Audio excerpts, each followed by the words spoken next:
You been playing anything else besides PoE? No, I've been spending, I think I've gotten since our last podcast, maybe 30 hours in Path of Exile. So that's all I've been playing. I've been trying to get good at it and Mhm. try to get far and beat it so I can actually be somewhat of, not an authority, but someone actually who knows what they're talking about. Maybe I'll make some videos on it on the Havoc Gaming channel. I know I'm, Mhm. what, 8 years too late to be making new content. I think it came out in 2013. So, Yeah. but Well, well, that's what's great about the game, though, because each new season is almost like a new release of it, and uh, there's not a lot of videos on it. I think from a newcomer's perspective, like I think a lot of the guys that make videos from it are guys that have played forever, for an authoritative look. But I think there's definitely like a market for videos from like a newcomer's perspective, because a lot of times I like to look at games where it's like a new person's perspective into this MMORPG, and you're like, I wonder what this person thinks. Like I watched that for FF14 before, seeing if I wanted to get into it, but didn't want to listen to someone who's played for 1,000 hours, because it's like they probably don't understand. Like they've already loved the game, they're not going to understand some of the drawbacks that like a new person might have coming into a game that's 5 years old with 7 expansions and everyone's like max level and knows what to do. Um, because there's like a barrier there. Like it sucks to be like doing a game, everyone knows what the hell they're doing, and you're like, did someone explain the most basic concept to me? yeah, that's one of the reasons why I was a little hesitant to get into Path of Exile. Because I know that there's people who probably got thousands and thousands of hours into that game and who know like every little minute detail. And maybe, who knows, maybe a lot of those people are still learning, because games can be that complex. So it's kind of hard being the new guy, and and especially like if you want to make videos on a game like that. I think a lot of gamers who want to start YouTube channels, I think that's one of the things that prevented me from kind of starting out. It's like, I want to make this video, but I know I'm gonna get ridiculed by people who've played more. Who, Nerd. yeah, who pulled your string, nerd? You remember that? Yeah, I do remember that. That was great. Just to cut you off, though. Yeah, go ahead.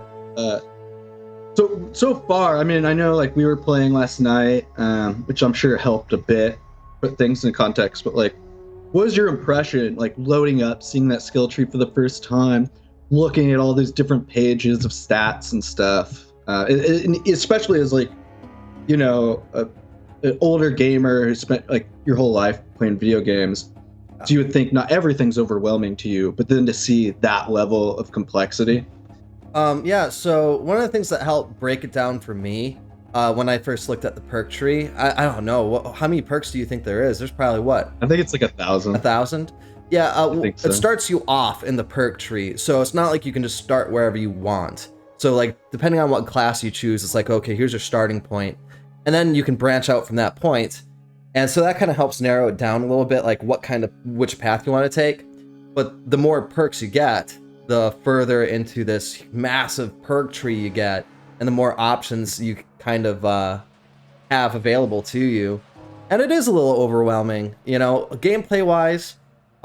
It's very grindy, like old school, hardcore Diablo grindage, which is strange to play now, because like it doesn't seem like any games that ever come out anymore are like that. Like that seems like a very old school hardcore type of genre.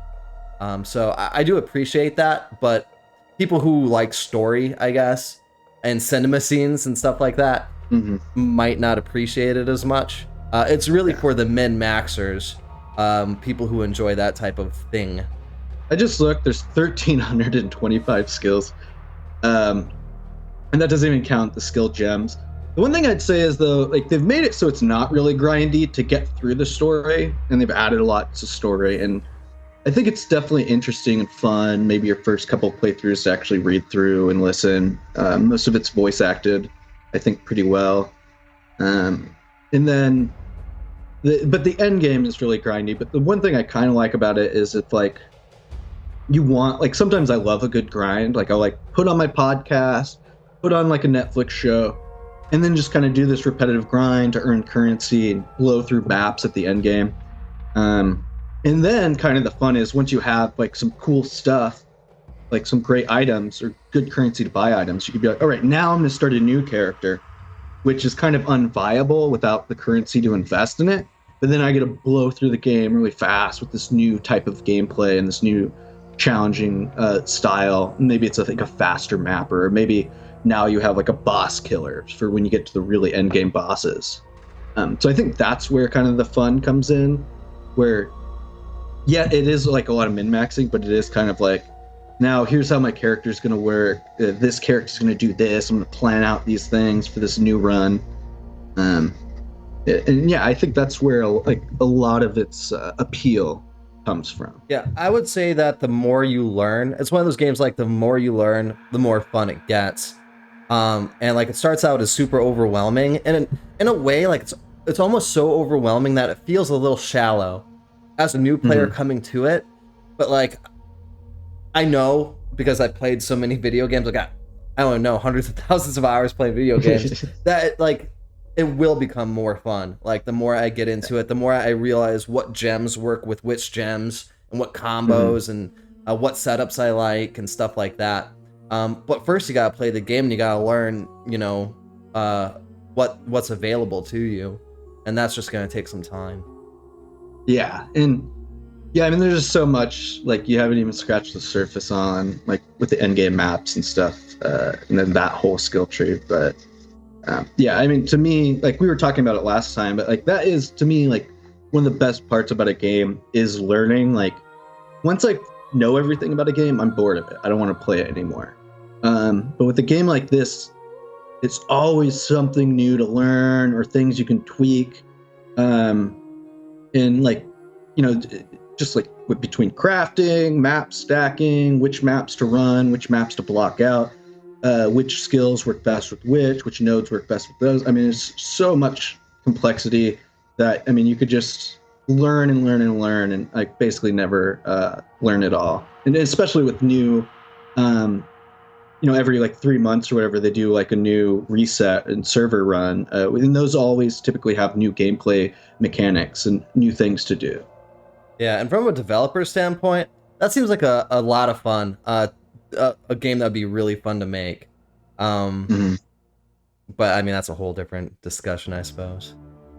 Yeah, and like, I don't know, just to tack on that a little bit more though, it definitely, this is kind of like a Stardew Valley type game where it's clearly someone really loved a game, and the creators of that game they just totally diverged from the original perspective or mission of the game. It's like Diablo 3, people like it, but it's nothing like Diablo 2.